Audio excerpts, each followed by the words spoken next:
Hey everyone, how's it going? Josh here, and today we're going to talk about Greek myth in the MonsterVerse, because in MonsterVerse, we're getting introduced to both familiar and potentially new monsters not related to previous Toho properties located all over the world, and certain monsters, according to Monarch, are, I guess, either the inspiration or related to some sort of inspiration for various mythological creatures. For example, out of the many mythologies and cultures, Ghidorah is said to be the direct inspiration for the Hydra in Greek culture, I guess Greek mythology.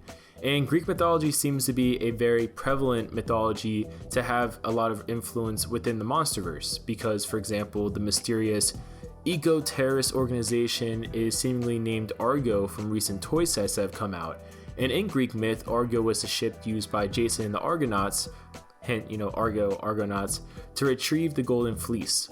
Now, based on reports, we may be also receiving more tie-ins based upon Greek myth, such as an adaptation of the Scylla, or Scylla, I hope I'm saying it right, and even potentially the Cyclops Polyphemus. Now, in Greek myth, Polyphemus was a giant Cyclops son of Poseidon, appearing in the Odyssey, and the Scylla also appeared in the Odyssey as well, but has had various interpretations. So honestly, the Scylla can look like almost anything for the most part, because when you look it up online, it has different appearances here and there depending on the artist's interpretation, depending on the story, reflecting upon the creature. Like, you can really go a lot of ways with it. But if MonsterVerse were to go kind of full Greek myth, so to speak, along with introducing some more fantastical elements, they could also use Atlantis. And this would be kind of cool, because would this be the case, and if they were able to get the rights to the character, Gamera would be a really interesting addition to the MonsterVerse. We've kind of touched upon how we think that Gamera could be or should be introduced in a previous video, either a few weeks or a few months ago.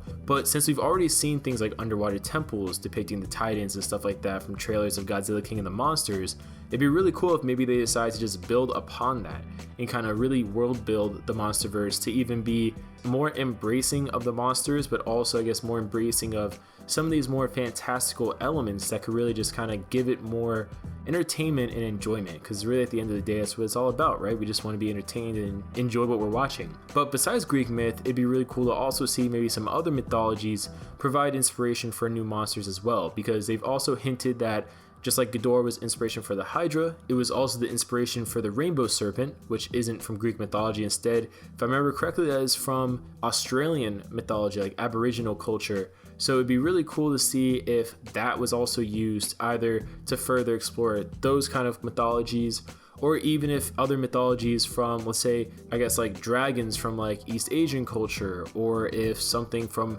Western New World culture, some of the Native American cultures, and like with the bison, for example. So, but comment below your guys' thoughts down below. What would you guys like to see based on mythology, like famous creatures, famous monsters in mythology? What would you like to see for a Titan in MonsterVerse potentially? Because honestly, at this point, we're kind of at a weird road where if this movie does really well, Godzilla King of the Monsters, they might decide to just go full out with the MonsterVerse more than they already have done, and just give us a lot more monsters, whether it be an animated TV show, whether it be a limited comic book series, whether it be a Netflix original show. I mean, the potential is endless, really, at this point. It really just kind of depends on the success of King of the Monsters. But comment below your guys' thoughts. What do you guys think about mythologies kind of influencing the MonsterVerse?